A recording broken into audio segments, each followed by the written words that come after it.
Innal hamdalillah nahmaduhu wa nastahdi wa natubu ilaihi asyhadu an la ilaha illallah wa asyhadu anna Muhammadan abduhu wa rasuluhu wa ba'du.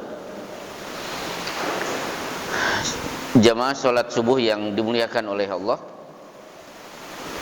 alhamdulillah kita tunaikan satu salat yang disabdakan Rasulullah sallallahu alaihi wasallam, man shalla subha fi jama'atin faka'annama shalla laila. Yang salat subuh berjamaah maka pahalanya setara dengan salat tahajud semalam suntuk. Itu yang baru saja kita tunaikan. Berbicara tentang salat, maka akan saya beri mukadimah terlebih dahulu. Yang pertama, agama kita adalah Islam. Kita perlu mengenal Islam itu apa. Ternyata bapak-bapak, Islam adalah agama yang dipeluk seluruh nabi, kecuali menyatakan bahwa agama yang mereka bawa adalah Islam. Dalilnya ketika Nabi Nuh berkata kepada kaumnya, wa umirtu an akuna minal muslimin. Aku diperintah oleh Allah agar aku menjadi bagian dari kaum muslimin. Kemudian Nabi Ibrahim, wa wassa biha Ibrahimu banihi wa Yaqub. Ibrahim berwasiat kepada anak-anaknya termasuk Yakub, ya baniya innallaha astafa lakumuddin, wahai anak-anakku, agama ini sudah Allah pilihkan buat kalian, fala tamutunna, jangan sekali-kali kalian mati kecuali dalam keadaan muslim. Kemudian Nabi Ibrahim akhirnya selesai membangun Ka'bah, berdoa bersama Ismail. Salah satu doa yang dipanjatkan adalah Rabbana waj'alna muslimaini laka. Ya Allah, jadikan kami berdua dua orang muslim yang senantiasa berserah diri kepadamu. Nabi Sulaiman menulis surat kepada Ratu Bilqis. Tertulis di situ, innahu min Sulaimana innahu bismillahirrahmanirrahim. Surat ini datang dari Sulaiman. Surat ini saya awali dengan bacaan bismillahirrahmanirrahim. Wa'tuni muslimin, datanglah kepadaku wahai Ratu Bilqis dalam keadaan muslim. Yang akhirnya ketika Bilqis betul-betul datang ke istana Sulaiman, melihat maka Bilqis mengatakan, inni aslamtu ma'a Sulaimana, aku menyatakan Islam bersama. Nabi Musa kepada kaumnya mengatakan, fa'alaihi tawakkalu in kuntum muslimin, kepada Allah lah kalian bertawakal bila kalian adalah muslim. Itu Nabi Musa. Ternyata Nabi Isa alaihissalam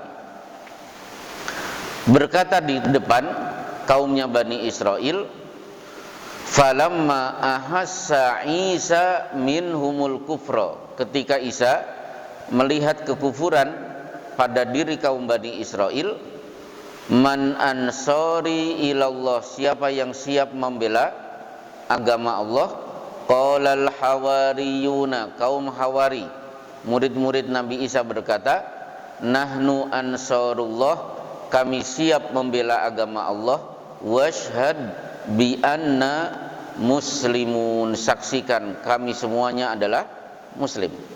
Berarti semua agama yang dibawa oleh para nabi adalah Islam. Akhirnya sedikit dalil yang baru saja saya baca dirangkum oleh Allah di surat Al-Anbiya ayat terakhir, huwa sammakumul muslimin, dialah Allah yang telah menyematkan kalian sebagai muslimin dulu, wa fi hada, sampai sekarang ketika Rasulullah Shallallahu Alaihi Wasallam terutus. Poin pertama selesai. Jadi seluruh agama Islam. Yang kedua, ketika agama para nabi adalah Islam, ternyata syiar kalimat tauhid juga seragam. Kalimatnya la ilaha illallah. Dalilnya banyak. Dalil yang paling mudah dipahami adalah ketika Nabi Musa bermunajat kepada Allah, ya Rabbi alimni syai'an adzkuruka wa ad'uka bihi. Musa berkata, wahai Rabbku, ajarkan kepadaku satu bacaan supaya aku bisa mengamalkan sebagai wirid dan zikir. Allah menjawab, ya Musa kul la ilaha illallah. Wahai Musa, ucapkan la ilaha illallah. Musa heran, ya Rabbi kullu ibadika yaquluna hada. Wahai Rabbku, dari dulu hambamu sudah mengucapkan kalimat ini, apa tidak ada bacaan yang lain? Berarti sebelum Nabi Musa, para nabi sudah mengucapkan kalimat la ilaha illallah. Ini kedua. Maaf, ini kecepatan atau sedang, Pak? Sedang ya, berarti saya percepat lagi kalau sudah masih sedang. Yang ketiga. Yang ketiga, ternyata ibadah para nabi seragam. Apa itu? Salat. Tidak ada nabi yang tidak menunaikan salat. Di banyak ayat Allah tunjukkan kepada kita bahwa ibadah khas para nabi adalah salat. Di antaranya Ibrahim ketika meninggalkan Ismail, Rabbana inni askantu min dzurriyyati biwadin ghairi dzi zar'in inda baitikal muharram. Ya Allah, aku tinggalkan istri dan anakku di lembah tandus, tidak ada pepohonan, di sisi rumahmu yang mulia. Rabbana liyuqimus shalah. Ya Allah, wahai Rabb kami, aku memohon istri dan anakku adalah orang yang mendirikan salat. Akhirnya khusus Nabi Ismail, Allah berfirman, wadkur fil kitabi Ismail. Ceritakan wahai Muhammad dalam Quran kisah Ismail. Innahu kana shadiqal wa'di wa kana rasulan nabiyya. Dia orang yang pandai menepati janji. Ismail rasul, dia juga nabi. Wa kana ya'muru ahlahu bis shalah. Ismail adalah orang yang mengajak keluarganya untuk menunaikan salat. Nabi Musa berkata kepada kaumnya di Mesir, waja'alu buyutakum kiblatan. Jadikan rumah-rumah kalian sebagai kiblat. Wa aqimus shalah. Di rumah itulah kalian tegakkan salat. Maksudnya jangan salat di luar rumah karena akan diketahui oleh Fir'aun. Nabi Zakaria, hunalika da'a Zakaria rabbah. Di sanalah Zakaria bermunajat, memohon kepada Tuhannya, minta diberi anak. Fanadathul malaikatu wa huwa qaimun yusalli fil mihrab. Malaikat memanggil Zakaria di saat Zakaria sedang sholat di mihrab. Langsung ke Nabi Isa saja biar cepat. Nabi Isa ternyata begitu lahir di surat Maryam, inni Abdullah, kenalkan aku adalah hamba Allah, ataniyal kitab, di perut ibu kitab Injil, dalam riwayat yang lain disebut kitab Taurat sudah Allah ajarkan kepadaku. Wa ausani bis sholati waz zakati madumtu hayya. Di perut ibu Allah sudah berpesan, nanti kamu lahir harus sholat, harus zakat selama kamu masih hidup. Jadi pelajaran ketiga, seluruh nabi ibadah khas mereka adalah sholat. akhirnya sholat menjadi ibadah umat Rasulullah Sallallahu Alaihi Wasallam. Nah, kemudian Syekh Muhammad Shalih Utsaimin menerangkan ada ciri khas ibadah sholat yang kita miliki. Di antaranya, sholat adalah satu-satunya ibadah yang perintahnya di langit. Perintah jihad, Jibril yang turun ke bumi membawakan ayat wajahidu fillahi haqqa jihadi. Perintah haji, Jibril turun ke bumi, wa adzin finnasi bil haji ya'tuka rijala. Tapi perintah sholat, Rasulullah diminta naik ke langit. Inilah satu-satunya ibadah yang perintahnya di langit. Yang kedua, sholat adalah satu-satunya ibadah yang perintahnya langsung tanpa lewat Jibril. Rasulullah masuk Sidratul Muntaha, ternyata yang masuk beliau di Sidratul Muntaha. Disitulah Rasulullah berdialog dengan Allah ketika ada perintah sholat. Kemudian ketiga, sholat adalah ibadah yang sifatnya harian, berbeda dengan saum, nunggu sebulan, setahun, nunggu nisab. Kalau haji cukup setahun. Itu pun kalau Bapak sekarang mendaftar di Bekasi untuk menunaikan ibadah haji reguler, begitu Bapak nyetor, Bapak akan mendapatkan udzur. Bapak sakit bisa dijadikan udzur, alasan untuk tidak saum. Orang miskin bisa menjadi alasan, karena saya miskin saya tidak menunaikan zakat. Tapi sholat, mau miskin, mau sehat atau sakit, hukumnya wajib. Maka saya pernah berpesan di satu majelis taklim, dan pesan ini membuat jamaah bingung. Kalau nanti Bapak menengok orang sakit, kalau bisa bawa daun mangga. Nah, nanti bisa dipraktekkan bapak-bapak, petik daun mangga, tengok orang itu di rumah sakit, ngobrol-ngobrol, kasih motivasi, kemudian berikan daun mangga. Pak, ini lumayan duit untuk bayar biaya rumah sakit. Ternyata si sakit mengatakan ini bukan duit, ini daun mangga. Berarti masih bisa membedakan antara duit dan daun mangga. Berarti yang bersangkutan harus tetap menunaikan sholat. Jadi sakit seberat-beratnya, kalau masih bisa membedakan dua benda ini, dia tetap sholat. Berarti sholat adalah ibadah yang tidak mengenal udzur. Kemudian sholat adalah ibadah yang tidak boleh ada ucapan di dalamnya. Bapak sambil tawaf ngobrol boleh tidak Pak? Boleh, nggak masalah. Bertanya kepada pembimbing, ini sudah berapa putaran? Bayar zakat, boleh tidak ngomong? Kalau Bapak tidak ngomong, ambil zakat bingung. Ini zakat, infak, sodako atau wakaf? Saum, justru Rasulullah mengingatkan, wala saumata yaumin ilal lail. Orang yang saum tidak boleh punya prinsip dari pagi sampai malam saya tidak akan ngomong. Jadi tetap harus ngomong.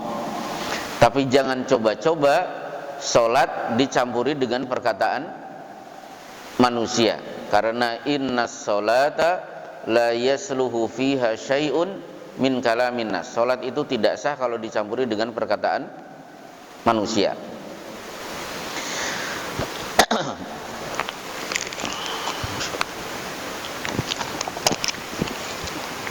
Nah, akhirnya sholat itu Bapak tunaikan. Dan ternyata sholat itu punya banyak ragam sholat umat Islam. Boleh jadi dari beberapa ragam ini mungkin ada di antara bapak-bapak yang masuk satu atau dua kelompok. Di antaranya adalah orang yang sholatnya tidak sah tapi dapat pahala. Sholatnya tidak sah tapi dapat pahala. Kira-kira siapa, Pak? Yang bisa menjawab sudah boleh pulang. Nah, betul, anak kecil. Anak kecil ke masjid pakai celana pendek. Wudu kerannya dibuka lebar-lebar. Langkah pertama cuci kaki. Langkah kedua kepala dibasahi. Baru mengusap wajah, kemudian tangan. Sementara bajunya basah kuyup. Berarti wudunya kan tidak beres. Masuk masjid ikut sholat. Rakaat pertama anteng. Begitu waladolin amin sudah terjadilah conversation dengan temannya. Rakaat kedua tawaf dan sa'i. Nggak tahu di sini, kalau di tempat saya begitu. Sama, Pak.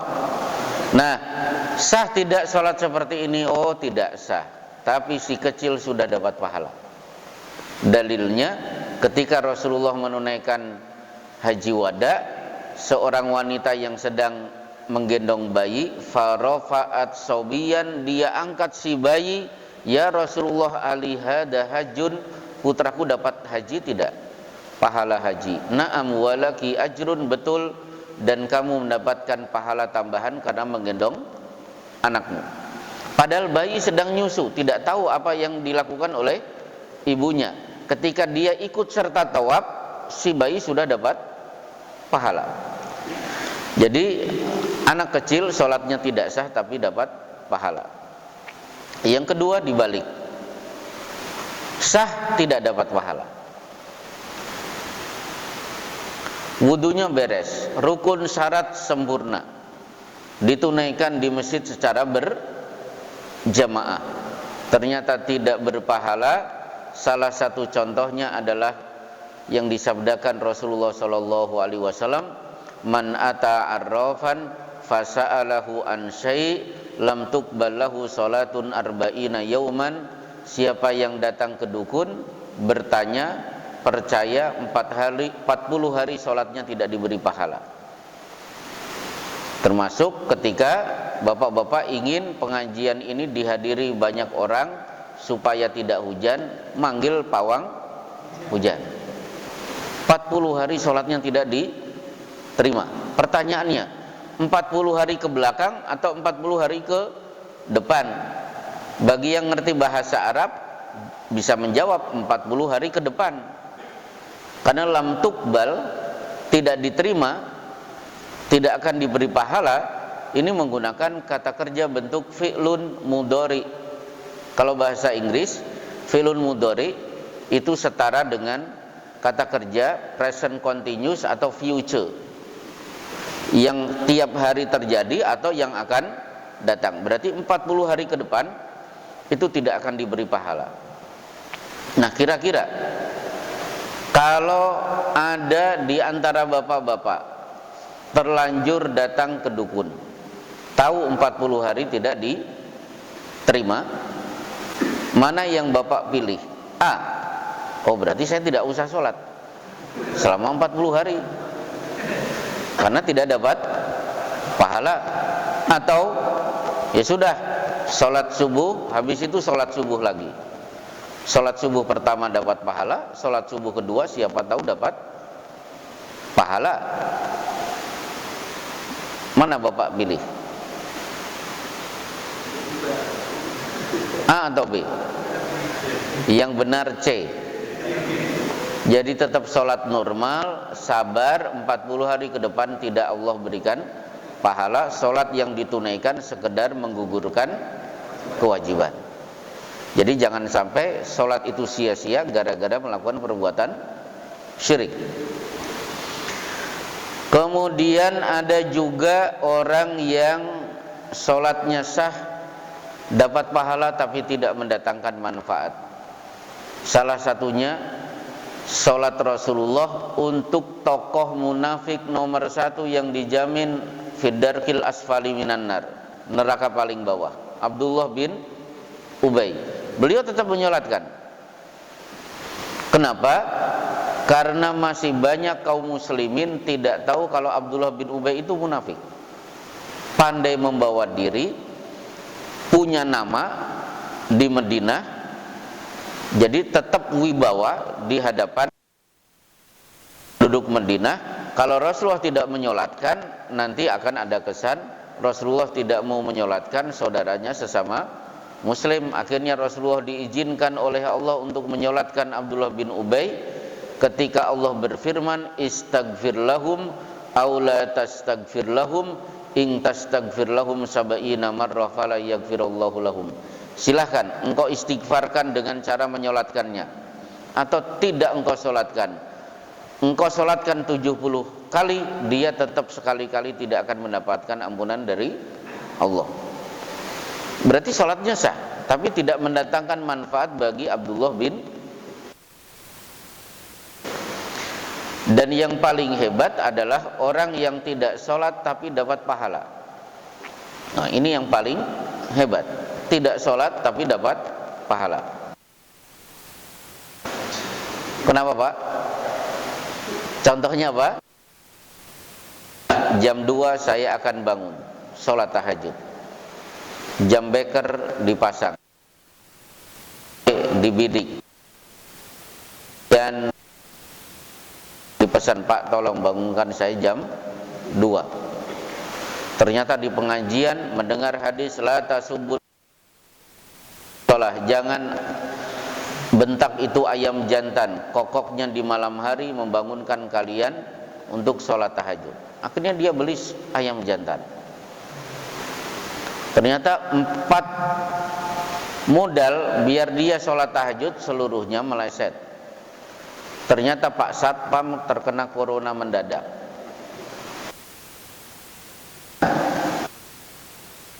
Dan alarm HP lobet. Ayam jantannya hilang, nggak tahu entah di mana. Sementara jam beker harusnya dibidik angka 2, ternyata angka 2 mirip dengan angka 7. Betul-betul dia bangun jam 7. Dia tidak sholat tahajud. Kaman hamma bihasanatin falam ya'malha katabaha indahu hasanatan kamilatan. Siapa yang sudah berniat melakukan satu perbuatan baik, tidak jadi dia tunaikan karena sesuatu, pahalanya sudah sempurna. Baik, inilah mukadimah yang perlu Bapak ketahui tentang sholat. Nah, sementara kita akan membahas fikih sholat. Karena ini baru pertama kali pertemuan saya tidak memulai tentang kaifiat, tata cara sholat, seluk-beluk secara detail. Meskipun suatu saat kalau kita diberi taufik, diberi kesempatan, kita akan membahas tata cara sholat beserta perbedaan pendapat di kalangan madhab dari A sampai Z, baik gerakan dan ucapan. Tapi karena ini mukadimah, saya akan menyampaikan fikih sholat yang ringan saja, fikih sholat tahiyatul masjid. Kelihatannya ringan, tapi insya Allah banyak ilmu yang akan Bapak dapatkan. Yang pertama, jadi ada 1, 2, 3, 4, 5, 6, 7, 8 9 lah, 9 masa masjid yang tiap hari Bapak tunaikan. 1. Apa hukum sholat tahiyatul masjid? Kalau Bapak tanyakan kepada madhab dohiri, hukumnya wajib. Madhab dohiri, madhab itu kan ada 4, Hanafi, Maliki, Syafi'i, dan Hambali. Tiba-tiba muncul satu madhab yang disebut dengan madhab dohiri. Pelopornya adalah Imam Abu Dawud yang punya Sunan Abu Dawud, kemudian diteruskan oleh Imam Az-Zuhiri, Imam Ibnu Hazm Az-Zuhiri. Kenapa dalam madhab Zuhiri hukumnya wajib? Karena idza dakhala ahadukum al-masjida fala yajlis hatta yusalli rakaataini. Bila kalian masuk masjid tidak boleh duduk kecuali setelah sholat 2 rakaat. Berarti enggak boleh duduk. Kalau enggak boleh duduk dalam adab dohir, namanya juga dohir, melihat dohir hadis, berarti dia telah melakukan perbuatan dosa larangan. Jadi harus. Tapi pendapat jumhur mengatakan hukumnya sunat muakkad, dan ini pendapat yang benar. Kenapa? Betul tidak boleh duduk kecuali setelah sholat 2 rakaat. Tapi banyak hadis yang menunjukkan bahwa selain 5 waktu hukumnya sunnah. Di antaranya ketika seorang sudah mengucapkan 2 kalimat syahadat, bertanya kepada Rasulullah, tugas saya apa ya Rasulullah? Khamsu sholawatin fi kulli yaumin wa lailatin. Tugasmu salat 5 waktu sehari semalam. Hal alayya ghairuha? Ada tidak kewajiban selain salat 5 waktu? La ila anta tawwa'a. Tidak ada, kecuali kalau engkau tambah dengan salat-salat sunnah. Berarti selain 5 waktu hukumnya sunnah. Yang kedua, maaf, ini masjid atau musola? Musola. Nah sekarang ada tahiyatul musola atau tidak? Nah ini pembahasan kedua. Perlu Bapak ketahui bahwa musola ini bahasa Arab. Musola adalah bahasa Arab, dan kita harus memahami kata musola sebagaimana orang Arab memakai istilah musola itu. Orang Arab menyebut satu bangunan didirikan dengan tujuan sebagai tempat sholat, itu disebut masjid, mau besar atau kecil, untuk sholat Jumat atau tidak untuk sholat Jumat. Jadi semua bangunan yang didirikan untuk sholat, mau besar atau kecil, ada sholat Jumat atau tidak, dalam bahasa Arab disebut. Kalau musola adalah tanah lapang yang biasa dimanfaatkan untuk sholat Idul Fitri, Idul Adha, dan sholat istisqa. Di Mekah itu banyak masjid-masjid kecil, tidak digunakan untuk sholat Jumat, tetap tertulis di situ masjid, bukan musola. Hadis mengatakan, karena Rasulullah sallallahu alaihi wasallam dhahaba ila musalla Id thumma yadhbahu hunaka. Beliau pergi ke musola di mana beliau menaksanakan musola, itulah beliau menyembelih hewan kurbannya. Berarti musola adalah lapangan biasa untuk sholat Idul Fitri, Idul Adha, dan sholat istisqa. Demikianlah akhirnya orang Indonesia, orang Betawi menyebut musola, orang Sumatera menyebut surau, kita di Jawa Barat sering menyebut tajub, sementara dia yang Jawa Tengah, Jawa Timur menyebutnya langgar. Dulu kan kelakuan Bapak begitu, sholatnya di langgar. Maka ketika Bapak masuk tempat ini, berlaku sholat tahiyatul masjid, bukan tahiyatul musola. Baik, yang ketiga, ketika Bapak datang ke masjid, Bapak wudu di tempat wudu. Begitu masuk ada 3 PR. 1. Sholat tahiyatul masjid. 2. Sholat ba'da wudu. 3. Sholat qobliyah duhur misalnya. 3-tiganya kalau Bapak tunaikan keburu ikut. Kan problem ini. Bagaimana caranya?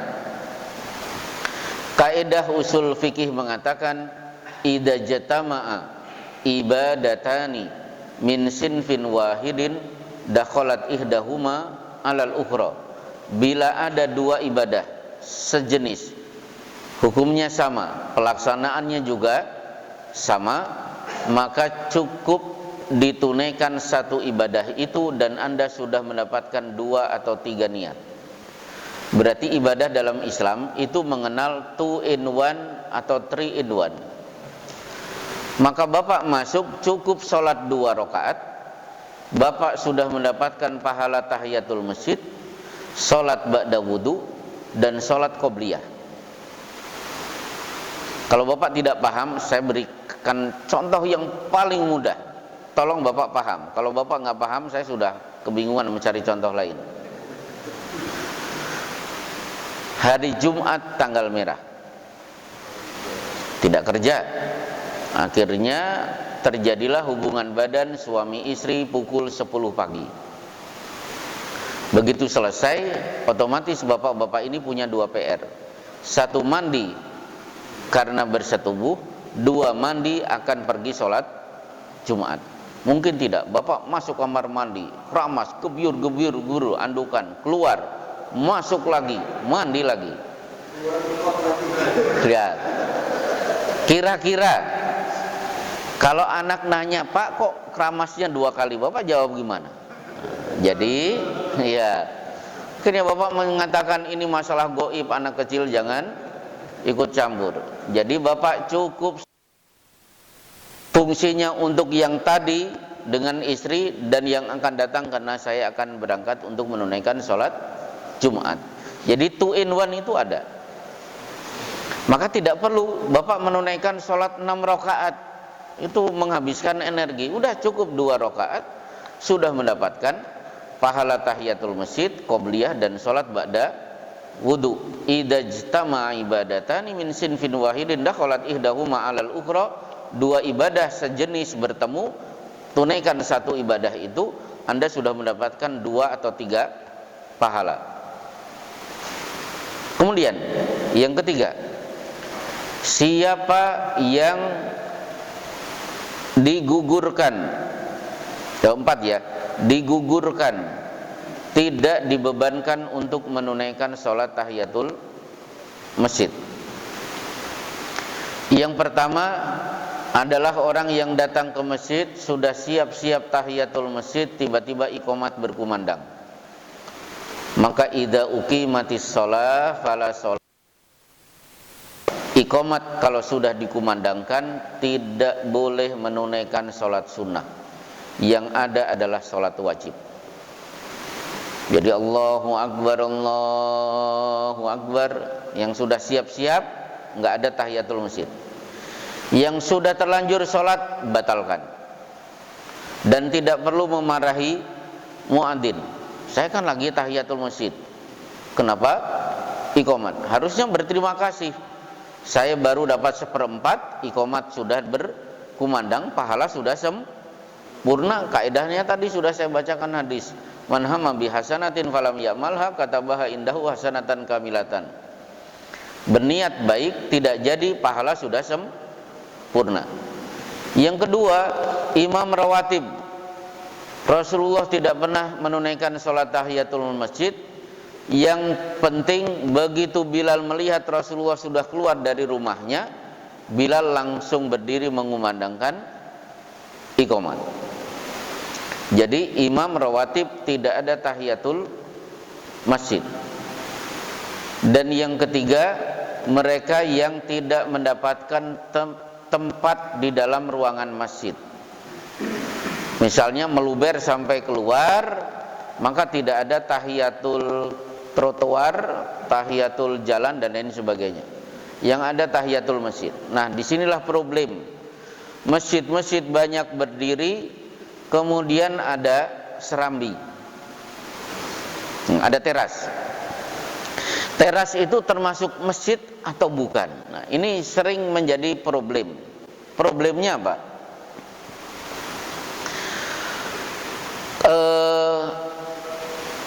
Di tempat saya masjid ada terasnya. Nah, kemudian ketika ada pengajian ibu-ibu Sabtu sore, itu bagi ibu-ibu yang sedang haid itu duduk di teras. Berarti menganggap apa? Teras bukan bagian dari masjid. Kalau bukan bagian dari masjid, maka tidak berlaku sholat tahiyatul masjid di teras. Kalau itu bukan bagian dari masjid, berarti Bapak duduk di teras, nelpon, urusan bisnis boleh, urusan dagang boleh. Karena apa? Ini bukan masjid, ini teras. Tidak berlaku sholat tahiyatul masjid, dan wanita haid boleh duduk di sini. Itu problem teras. Maka yang bisa menentukan teras itu bagian masjid atau bukan, itu pengurus masjid.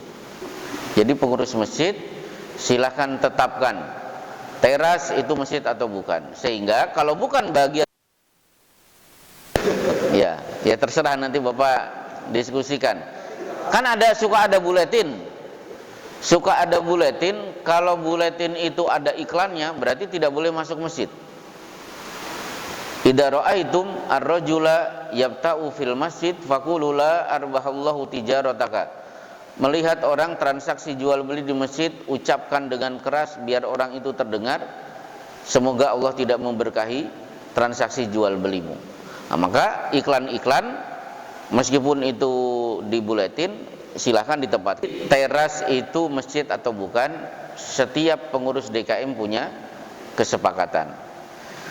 Baik.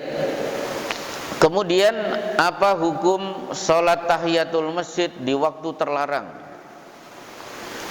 Kan ada waktu terlarang untuk menunaikan sholat saat matahari terbit, saat matahari tenggelam, saat matahari tepat di atas kepala kita.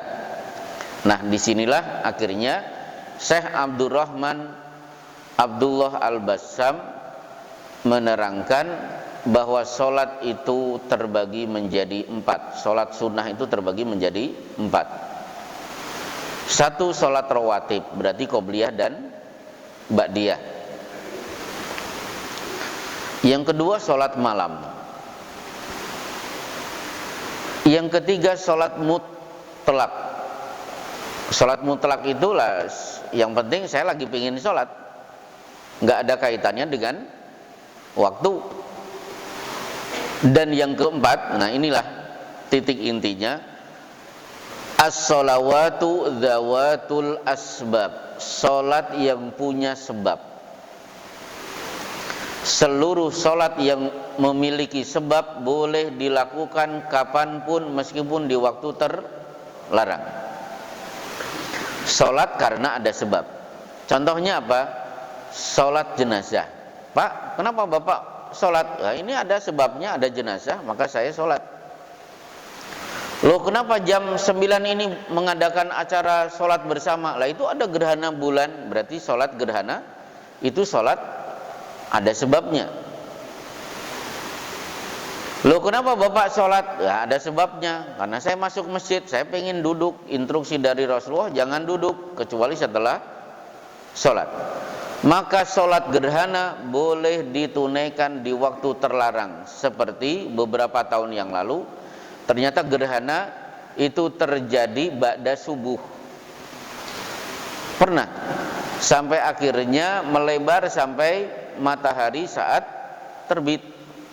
Jadi menjelang terbit terjadi gerhana. Maka di masjid kita mengadakan sholat gerhana ba'da subuh. Ba'da subuh kan tidak boleh sholat, tapi karena ini ada sebabnya, maka boleh. Sehingga Bapak kalau di Masjidil Haram 5 waktu sholat, sesudah kalau sudah mengucapkan salam, insya Allah tidak lama kemudian akan ada pengumuman as-salatu alal amwat yarhamukumullah. Mari kita sholat mayit rahmat. Maka ba'da subuh ada sholat jenazah, ba'da asar juga ada, padahal ba'da asar dan ba'da subuh itu tidak boleh sholat. Tapi karena ini sholat ada sebabnya, boleh ditunaikan dalam waktu yang dilarang. Seperti Bapak itikaf di masjid, ba'da asar baca Quran, tiba-tiba merasa batal, merasa nyaman kalau saya baca Quran dalam keadaan berwudu. Akhirnya keluar wudu, kemudian masuk ke masjid lagi, berlaku tahiyatul masjid, ditunaikan ba'da asar. Kemudian sholat tahiyatul masjid kaitannya dengan Jumatan. Inilah yang Rasulullah pernah memotong khutbah beliau ketika beliau berdiri menyampaikan khutbah, tiba-tiba ada orang datang langsung duduk. Maka beliau kemudian memotong khutbahnya dan bertanya, "As-shallaita raka'ataini?" Sudah salat 2 rakaat belum? Belum ya Rasulullah. "Qum fasholli raka'ataini." Berdiri. Salatlah 2 rakaat. Akhirnya dia salat 2 rakaat, beliau melanjutkan khutbahnya. Jadi tahiyatul masjid tetap berlaku meskipun khutbah sedang disampaikan. Di sini kita pernah mendapatkan teguran dari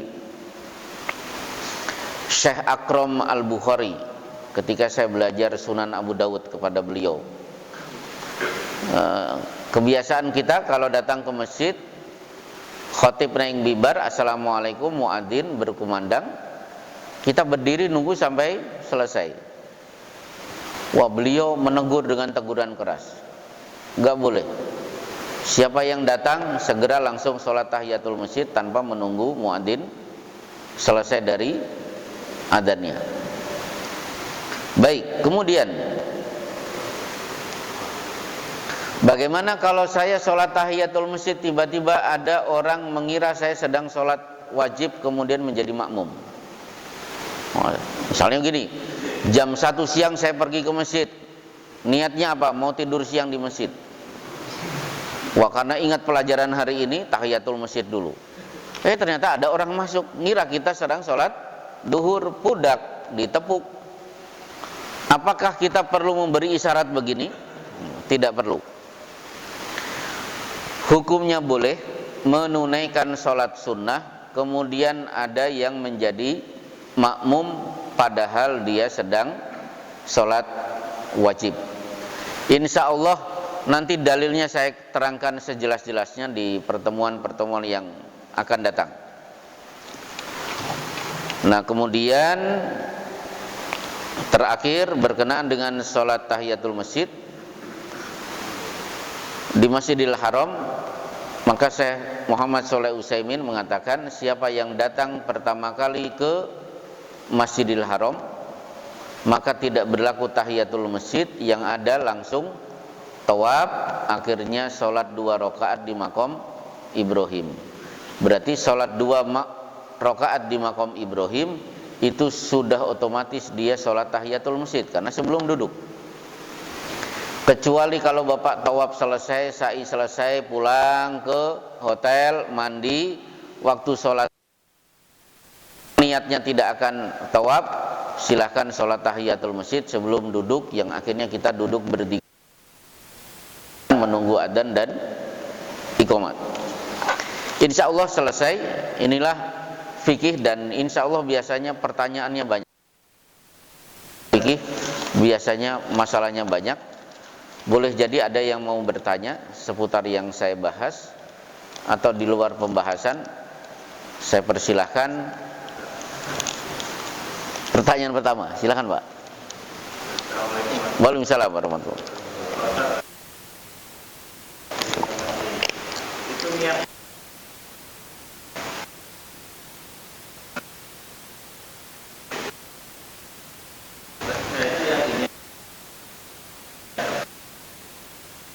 Atau tidak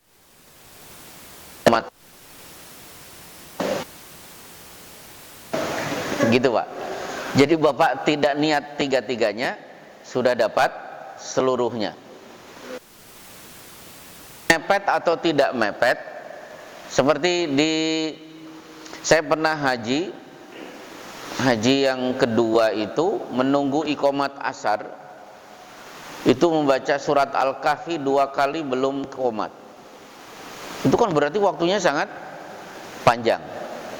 Ya tetap saya sholat tahiyatul masjid cukup 2 rakaat. Ini sudah berlaku untuk sholat yang lain. Waktu sisa saya perbanyak untuk baca Quran. Jadi kaidah itu tidak ada kaitannya ini waktunya mepet menjelang iqamat atau tidak. Meskipun waktunya luas, cukup 2. Maka beribadah mengikuti sunnah itu simple tapi pahalanya banyak. Begitu. Kemudian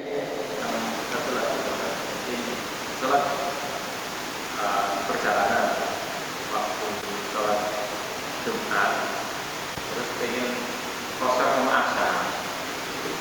Ya, jadi gini. Rasulullah Shallallahu Alaihi Wasallam sebagaimana yang disampaikan oleh Syekh Abdullah Abdurrahman Al-Basam di Tawdihul Ahkam jilid kedua, tidak pernah Rasulullah menunaikan sholat Jumat selama beliau safar. Nah, ketika beliau mau tidak mau harus jamak dan qashar, ya memang problemnya gini, kalau saya ikut Jumatan boleh tidak langsung nyambung dengan asar. Ini problem. Kenapa?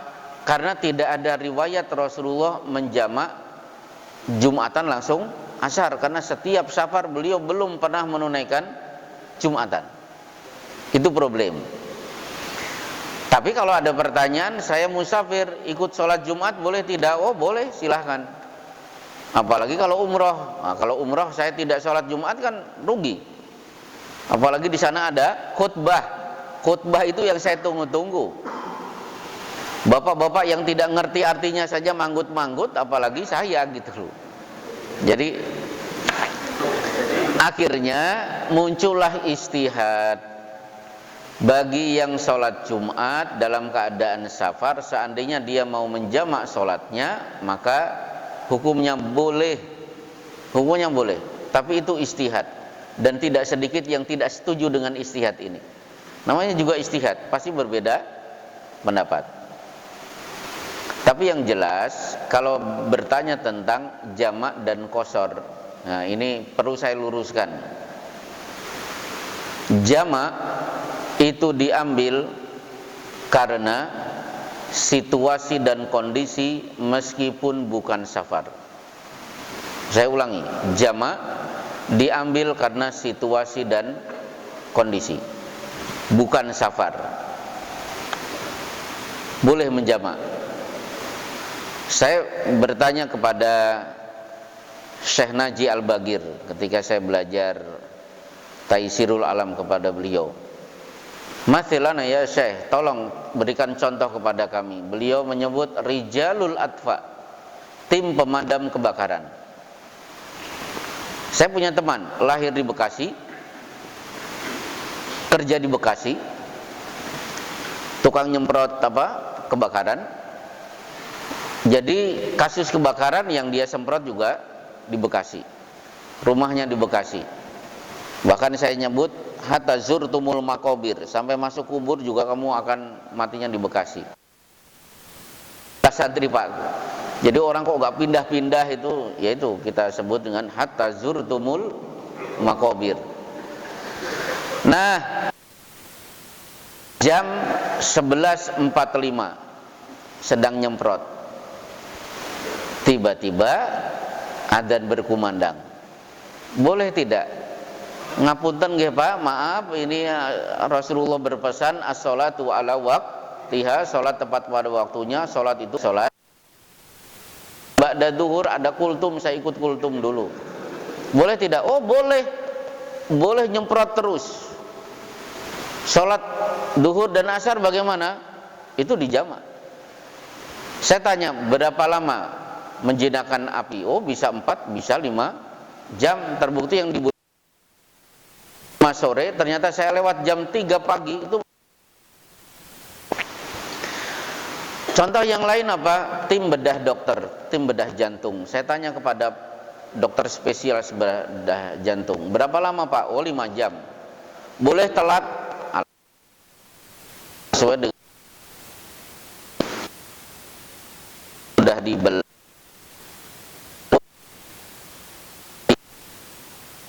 Dulu ya Pak, ya saya mau sholat berjamaah spesial, boleh menjamak sholat. Padahal dia rumahnya di Grand Wisata, terus rumah sakit yang dia tangani, yang rumah sakit ini apa? Nah Hermina, tetap boleh menjamak sholat. Jadi jamak tidak ada kaitannya dengan safar. Kemudian qashar diambil karena safar. Berarti seorang musafir kalau tidak ada situasi dan kondisi sebenarnya tidak boleh menjamak sholat. Dia hanya diperkenankan qashar saja.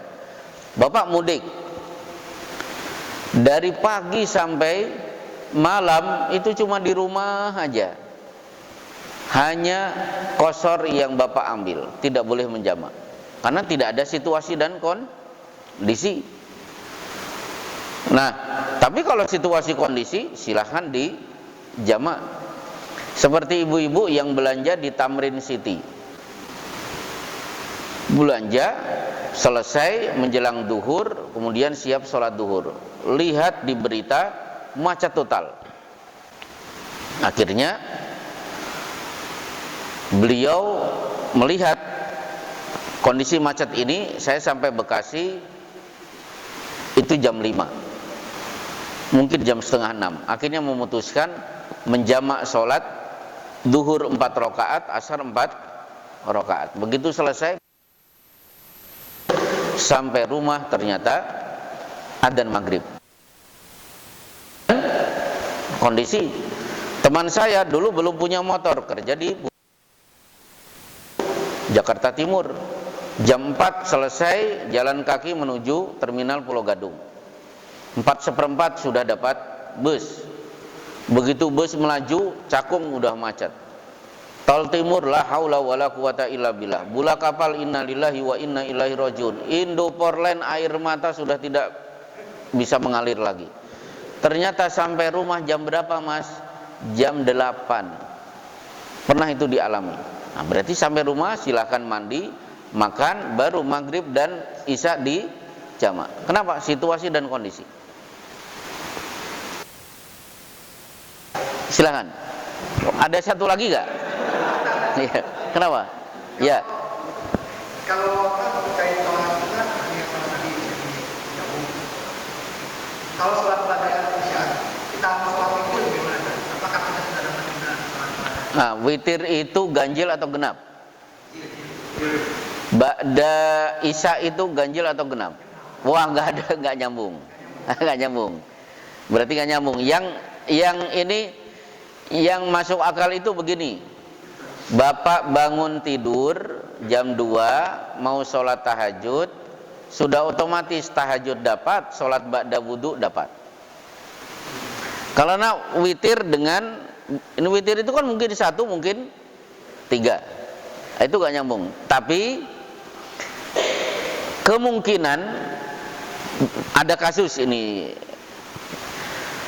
Syekh Abu Malik Kamal Said, ini kasusnya unik dan ini sudah saya alami 2 kali. Saya belum menunaikan sholat maghrib. Akhirnya saya putuskan, mobil berhenti, mampir di sebuah masjid. Ternyata iqamat isya. Ini kan nggak nyambung. Sholat maghrib, imam dan seluruh makmum yang ada di masjid sholat isya. Tapi bisa. Caranya bagaimana? Rakaat pertama aman, rakaat kedua tidak ada problem. Muncul masalah di rakaat ketiga, maka di rakaat ketiga saya duduk at-tahiyat, imam dan makmum berdiri di rakaat ke at-tahiyat, fil alamina innaka hamidun majid. Saya tetap diam, salam, nunggu imam dan makmum turun untuk ruku, sujud, duduk at-tahiyat. Begitu saya juga ikut mengucapkan salam. Itu cara menunaikan sholat maghrib bermakmum isya. Saya alami di Jeddah dan untuk kedua kalinya di Bandung. Begitu. Ada yang lain? Itu biasanya kalau kita ada kasus seperti itu, Ustaz. Iya. Kadang-kadang ikut jamaah isya dulu, baru setelah itu maghribnya di belakang. Nah, itu sunahnya juga. Nah, itu di kitab Sahih Al-Bukhari di Kitabus Shalah itu ada pembahasan sholat tetap sesuai dengan urutan. Tetap maghrib dulu baru isya. Atau sebagian ulama menyarankan saran kedua. Jadi saran pertama saya tetap maghrib, dia isya. Cara kedua Dia isya, saya isya, habis itu saya maghrib, habis itu isya lagi, kan capek. Cara kedua, iya, tetap berurutan. Kalau orang kerja Ustaz, di tengah-tengah meeting, tiba-tiba ada izin dulu Pak. Wah, bagus kalau bisa izin. Kalau nggak bisa lagi. Ya, jadi gini, kalau di perusahaan-perusahaan ada beberapa perusahaan yang ketika etos kerja karyawan muslim yang menjaga sholat diberi fasilitas. Nah, tidak usah saya sebut, pokoknya waktu sholat betul-betul diberi kesempatan. Kenapa? Ternyata orang-orang yang sholatnya beres, etos kerjanya bagus dan memuaskan. Baik, Bapak mau nanya, kenapa?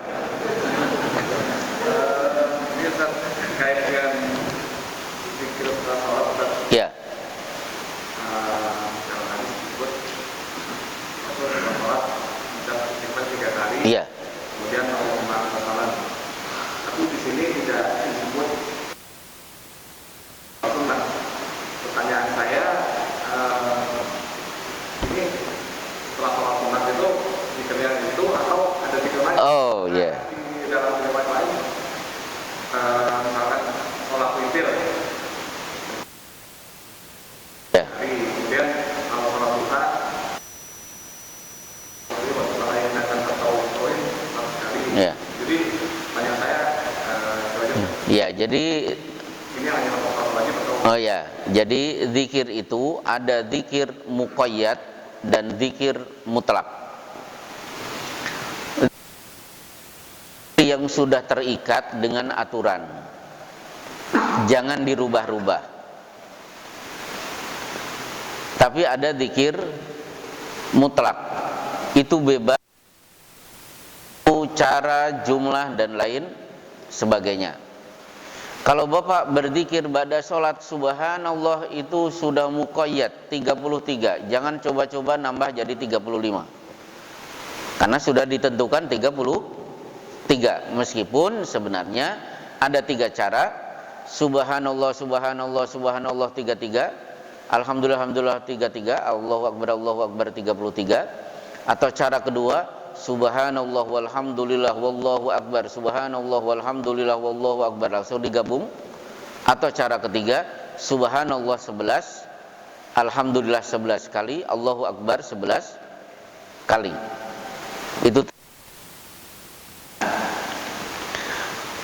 Itu zikir muqayyad. Tapi ada zikir-zikir yang sifatnya mutlak,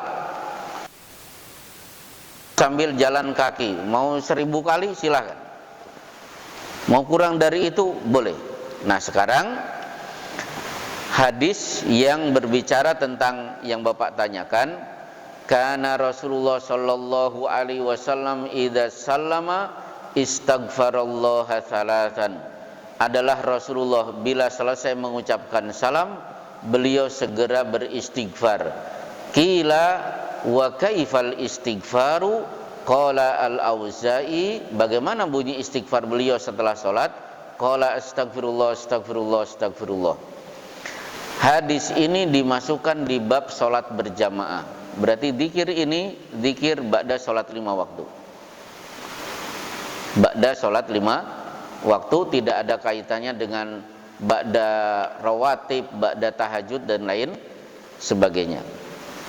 Nah, untuk zikir-zikir yang lain seperti ba'da tarwih misalnya, ba'da witir, kalau di 10 hari terakhir berarti Allahumma innaka afuwun tuhibbul afwa fa'fu anni, riwayat dari Aisyah radhiyallahu anha. Atau menggunakan 2 dalil dari Quran, wabil ashari hum yastaghfirun, pada jam-jam sahur setelah witir mereka banyak beristighfar. Nah, istighfar di sini bebas. Mau Rabbi dzalamtu nafsi faghfirli fa innahu la yaghfirud dzunuba illa anta, silakan. Atau Rabbi ighfirli wa tub alayya innaka antat tawwabur rahim. Atau di Sunan At-Tirmidzi astaghfirullahalladzi la ilaha illa huwal hayyul qayyum wa atubu ilaih. Perbanyak istighfar ba'da witir tanpa disebut oleh Rasulullah istighfar jenis yang mana. Tapi istighfar yang diajarkan oleh Rasulullah. Jangan istighfar yang syair. Kalau syair sambil jalan kaki lah. Tapi khusus yang itu seremonial yang memang ditunaikan oleh Rasulullah, bacalah zikir yang ada di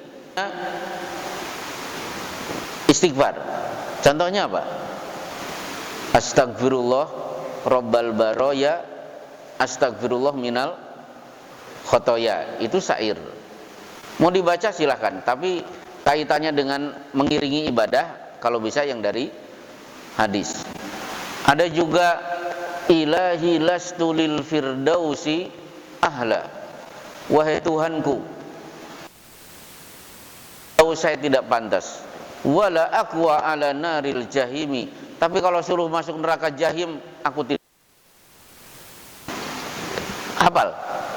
Itu bacaan wajib santri gontor itu. Nah, santri gontor pasti hafal. Ilahi lastu lil firdausi ahla wala aqwa ala naril jahimi fahabli taubatan waghfir dunubi fa innaka ghafirudz dzanbil adzimi. Nah, ini istighfar. Tapi syair. Sebaik-baik istighfar tetap istighfar yang diajarkan oleh Rasulullah sallallahu alaihi wasallam. Ternyata sudah cukup, Pak. Ya, mungkin kita kalau pembahasan masalah fikih sholat ini berhenti sini aja kayaknya sih kurang aku. Ya. Nanti kita diskusi di depan punya. Ya, jadi Tidak bisa bersambung. oh gitu. Jadi gini problemnya itu di mana-mana kan mintanya kalau tidak Sabtu pasti Ahad. Itu problem besar bagi saya. Jadi Ahad itu saya sudah paten di komplek perumahan rutin, yang isi cuma saya.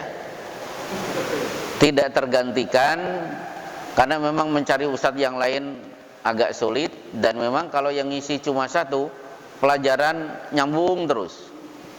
Riyadhus Shalihin dari awal sampai akhir selesai. Bulughul Maram dan lain sebagainya. Dan peserta di tempat kita ya hampir 100 orang. Nah, saya kosong-kosong itu hanya di pekan kelima atau pekan keenam seandainya ada. Nah, jadi Sabtu pekan kelima, Ahad pekan kelima, atau subuh-subuh yang kalendernya merah. Untuk sementara itu, sambil menunggu kalau Sabtu-Sabtu itu ada masjid yang kan kadang-kadang pergantian DKM itu pergantian kebijakan, itu biasanya begitu. Kalau di tempat saya semenjak berdiri sampai sekarang ketua DKM tidak berubah, jadi tidak ada perubahan kebijakan. Kira itu mungkin bayangannya, Pak, ya. Kelihatannya agak susah untuk mencari waktu selain yang saya sebut tadi. Malam Ahad ba'da maghrib agak susah. Malam Senin lebih susah lagi. Ya itu kan yang dicari bapak-bapak kan begitu. Coba kalau diajak Senin subuh, wah pasti nggak mungkin. Tempat saya saja subuh itu ada sebagian jamaah yang sudah pakai seragam. Sholat subuh selesai itu tidak pulang ke rumah, langsung berangkat kerja. Jadi Senin sampai Jumat kelihatannya, kecuali di masjid mana, Al Ihsan Jaka Permai, itu rata-rata pensiunan, maka ada pengajian dari Senin sampai Jumat ba'da subuh.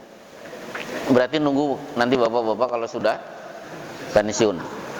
Tapi yang jelas bagi bapak-bapak mungkin pernah mendengar saya di Radio Dakta 107 FM, tapi edisi Corona ternyata diberhentikan. Selama Corona seluruh siaran dihentikan sampai batas waktu yang sampai hari ini saya belum tahu.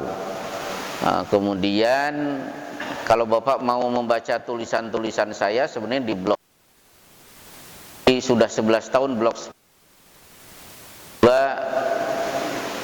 nomor passwordnya hilang, berarti blogspot sudah hilang. Kalau sekarang akhirnya baru sebulan ini saya beralih ke WordPress. Kalau Bapak bisa buka Oman Bani Saleh WordPress, insya Allah Bapak akan bisa membaca tulisan-tulisan saya. Termasuk terakhir tentang corona, dan ada 30 judul saya bikin pendek supaya Bapak tahu letak sisi perbedaan antara taun dan wabah taun dan corona. Saya kira ini saja. Insya Allah cukup, karena wajah-wajah capek mendengar ceramah. Kalau Bapak capek mendengar ceramah, apalagi yang ngomong dari tadi. Cukup sekian. Wassalamualaikum warahmatullahi wabarakatuh.